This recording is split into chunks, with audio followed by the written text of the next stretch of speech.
Dans cette édition, nous irons dans le Tarn où un viticulteur qui a perdu tout son matériel dans un incendie pourra quand même faire du vin cette année grâce à un élan de solidarité de ses collègues.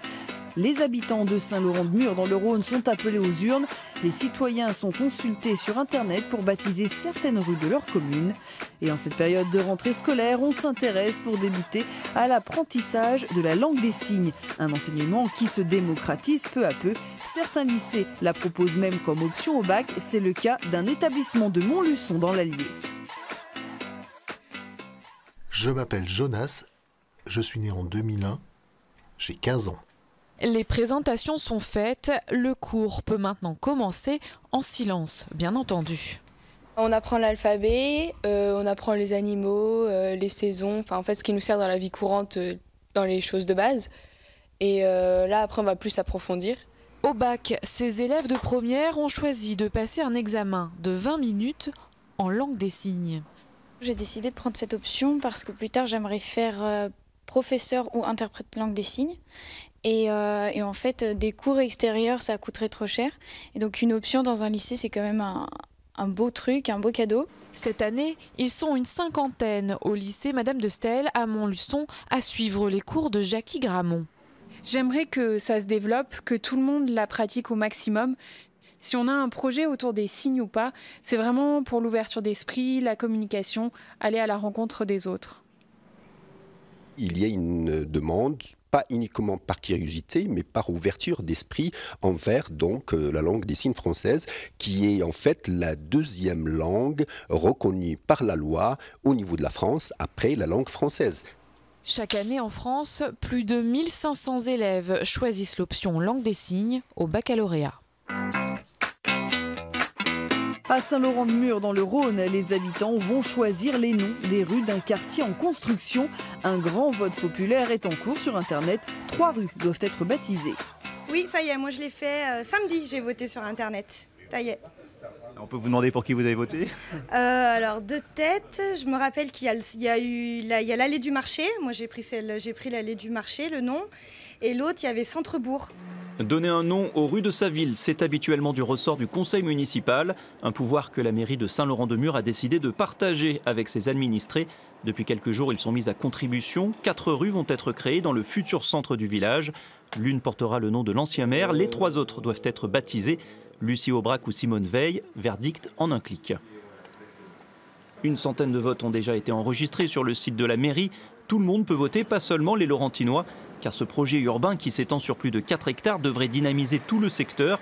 Quelques 200 logements et des commerces sont notamment prévus. C'est vraiment du neuf, du 109 et bon, le village est un peu vieillot. Donc pour moi, c'est très bien de refaire un peu les rues, voilà, le centre-bourg. Mais il y a aussi des réserves, voire des réticences. Pour certains riverains, le projet ne respecte pas le patrimoine historique du bourg. D'où l'idée de cette consultation censée rimer avec implication. Cette appropriation, pour moi, est très importante au niveau des habitants. Et puis, voilà, est-ce que, peut-être, si j'ai contribué à baptiser une rue, est-ce que je la piétinerai différemment quand je vais venir faire mes courses ? Les votes sont ouverts jusqu'au 20 septembre. Les non choisis seront annoncés 3 jours plus tard. Connaissez-vous l'aquaponie ? Il s'agit d'une méthode de culture encore très confidentielle en France. Ici, les déjections de poissons servent d'engrais pour faire pousser des plantes. On vous explique tout grâce à ce maraîcher normand qui s'est lancé dans l'aventure.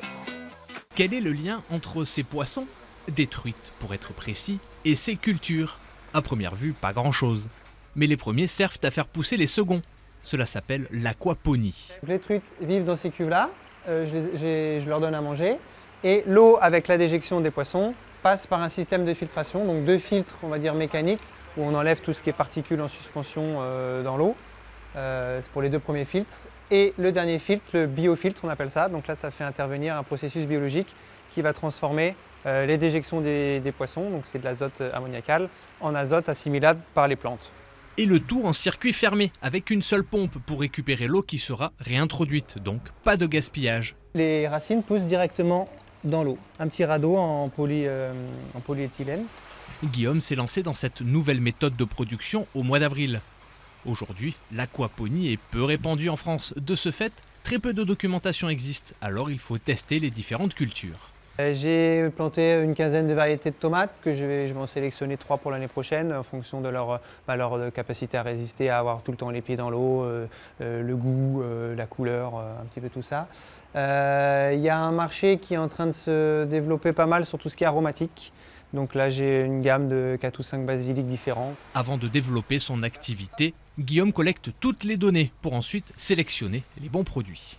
Je suis en train de prendre toutes les données, les références pour pouvoir établir un petit peu mes rendements et puis voir quelle variété faire, celle que je vais sélectionner pour l'année prochaine notamment. L'objectif de Guillaume est de pouvoir étendre sa production aquaponique sur l'ensemble de sa serre et de vendre ses produits sur place. On termine avec cette belle histoire de solidarité entre vignerons dans le Tarn. Cédric Carsenac, producteur de Gaillac, ne pensait pas pouvoir vinifier ses récoltes cette année à cause d'un incendie qui a détruit ses machines. C'était sans compter sur la générosité de ses collègues. Des grappes de Mozac à maturité, un fruit parfait. Cédric Carsenac est un viticulteur heureux. Doucement, doucement. Parfait. Ces vendanges, le viticulteur les pensait impossibles. En avril dernier, un incendie se déclare, sa cave est dévastée, avec elle s'envole l'espoir de vinifier la cuvée 2017. C'était sans compter sur l'élan de générosité de plusieurs vignerons de l'AOC-Gaillac. Ces vignerons, il y en a encore, me proposent systématiquement leur service pour vinifier mon raisin, le stocker et à terme pour me le rendre ou en vin ou en bouteille, en tout cas avec une générosité qui n'a pas de limite. Ouais. Les raisins à peine vendangés, direction le pressage. 5 vignerons voisins, comme Jérôme Bézios, vont presser puis vinifier dans leur propre chai le raisin de Cédric. L'occasion pour les deux hommes de travailler ensemble. Et après, j'ai mis les cuves isothermes en route là. L'important, c'est de respecter les habitudes qu'il avait à faire dans sa cave. On lui met à disposition des moyens et on essaiera de travailler en harmonie avec ses souhaits. Cédric ne pourra pas vinifier les 70 hectares de son exploitation, trop compliqué avec un raisin réparti entre plusieurs domaines.